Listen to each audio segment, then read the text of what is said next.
everyone, happy Wednesday. Today is the Wonderful Wizard of Oz Wednesday, and so today I will be reading chapter 5, The Rescue of the Tin Woodman.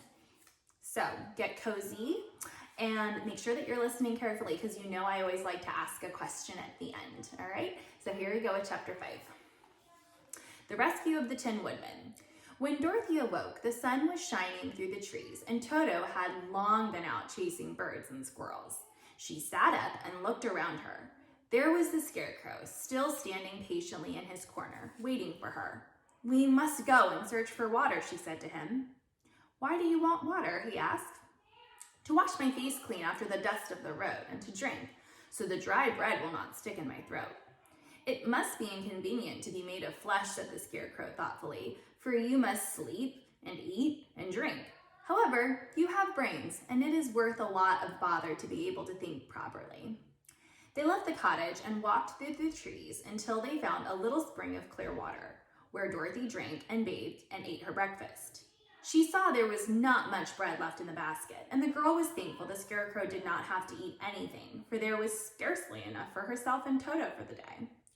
When she had finished her meal and was about to go back to the road of yellow brick, she was startled to hear a deep groan nearby. "What was that?" she asked timidly. "I cannot imagine," replied the Scarecrow, "but we can go and see." Just then another groan reached their ears, and the sound seemed to come from behind them. They turned and walked through the forest a few steps, when Dorothy discovered something shining in a ray of sunshine that fell between the trees. She ran to the place and then stopped short with a cry of surprise. One of the big trees had been partly chopped through, and standing beside it with an uplifted axe in his hands was a man made entirely of tin. His head and arms and legs were jointed upon his body, but he stood perfectly motionless, as if he could not stir at all. Dorothy looked at him in amazement, and so did the Scarecrow, while Toto barked sharply and made a snap at the tin legs, which hurt his teeth. "Did you groan?" asked Dorothy. "Yes," answered the Tin Man, "I did. I've been groaning for more than a year, and no one has ever heard me before or come to help me." Here's a picture of the Tin Man and his axe. "What can I do for you?" she inquired softly, for she was moved by the sad voice in which the man spoke. "Get an oil can and oil my joints," he answered. "They are rusted so badly that I cannot move them at all. If I am well oiled, I shall soon be all right again.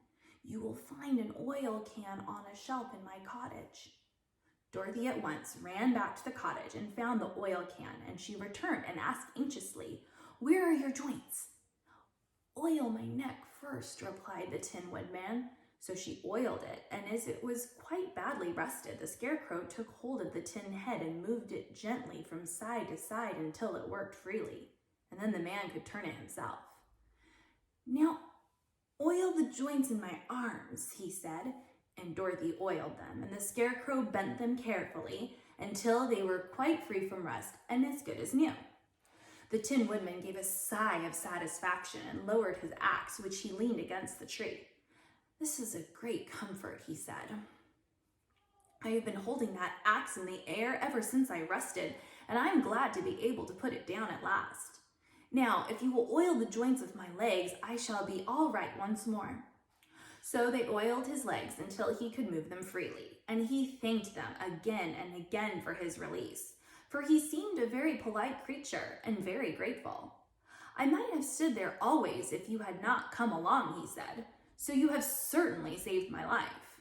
How did you happen to be here?"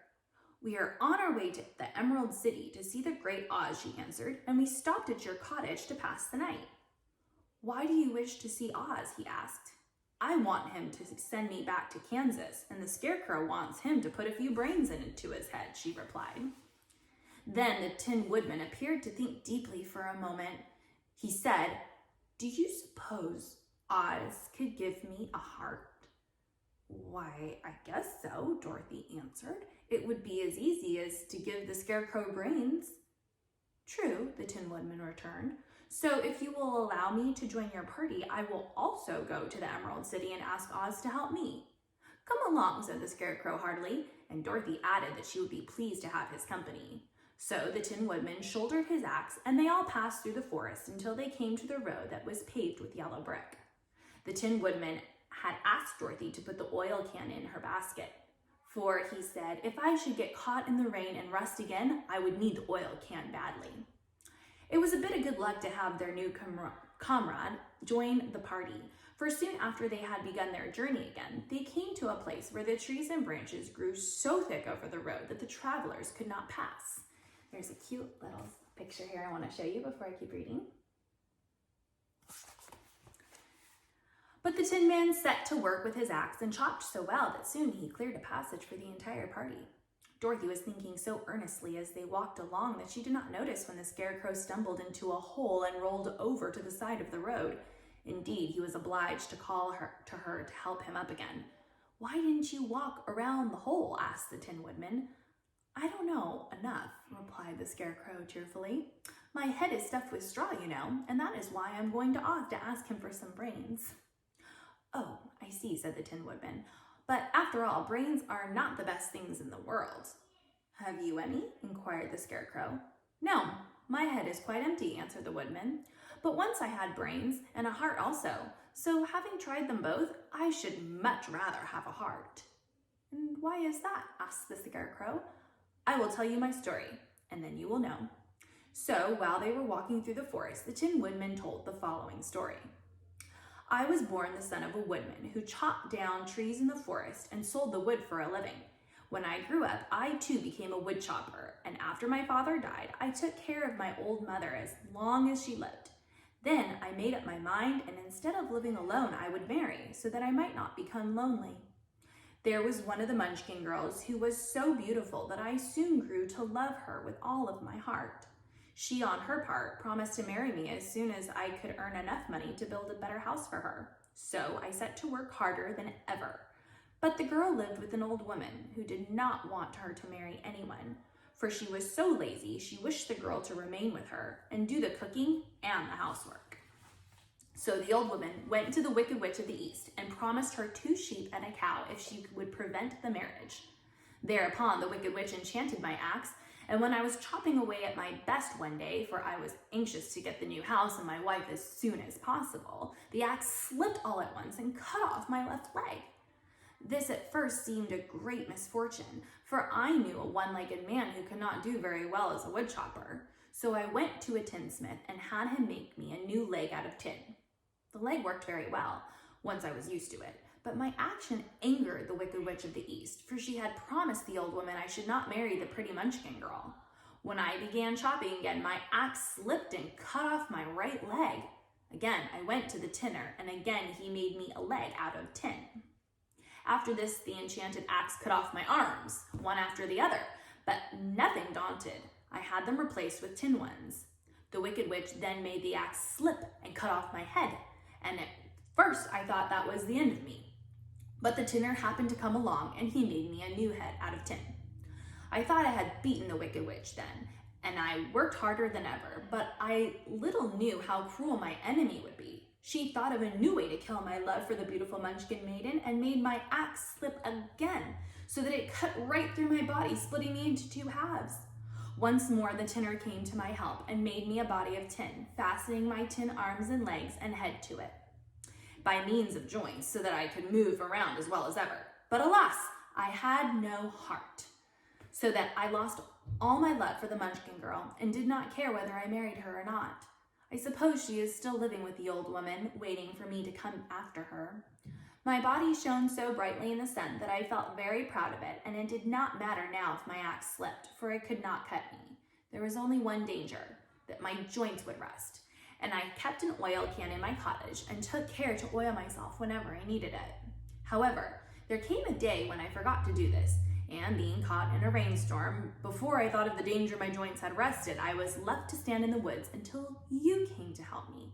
It was a terrible thing to undergo, but during the year I stood there, I had time to think that the greatest loss I had known was the loss of my heart. While I was in love, I was the happiest man on the earth, but no one can love who has not a heart. And so I am resolved to ask Oz to give me one. If he does, I will go back to the Munchkin Maiden and marry her." Both Dorothy and the Scarecrow had been greatly interested in the story of the Tin Woodman, and now they knew why he was so anxious to get a new heart. "All the same," said the Scarecrow, "I shall ask for brains instead of a heart, for a fool would not know what to do with the heart if he had one." "I shall take the heart," returned the Tin Woodman, "for brains do not make one happy, and happiness is the best thing in the world." Dorothy did not say anything, for she was puzzled to know which of her two friends was right, and she decided if she could only get back to Kansas and Aunt Em, it did not matter so much whether the Woodman had no brains and the Scarecrow no heart, or each got what they wanted. What worried her most was that the bread was nearly gone, and another meal for herself and Toto would empty the basket.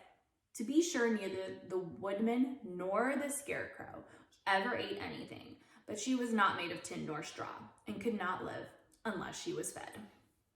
That's the end of that chapter. The next chapter is called The Cowardly Lion. My question for you, and I'm going to make it one of the Flipgrid questions as well, is, I actually have two questions. The first one is, what would you rather have? If you did not have a brain and you did not have a heart, which one would you choose and why? And then my second question was, what core value was Dorothy showing when she helped the Tin Man? He said something and it just stayed in my brain. He says, "I've been groaning for more than a year and no one has ever heard me before or come to help me." So when Dorothy asked, "What can I do for you?" she inquired softly, for she was moved by the sad voice in which the man spoke. What core value is Dorothy showing to the Tin Man, who everyone else ignored him, but she heard his groans and she sprang to action. She decided to help. So what core value is she showing? All right, that is it for that chapter. I hope you have a great Wednesday and I'll catch you on Flipgrid. Bye guys.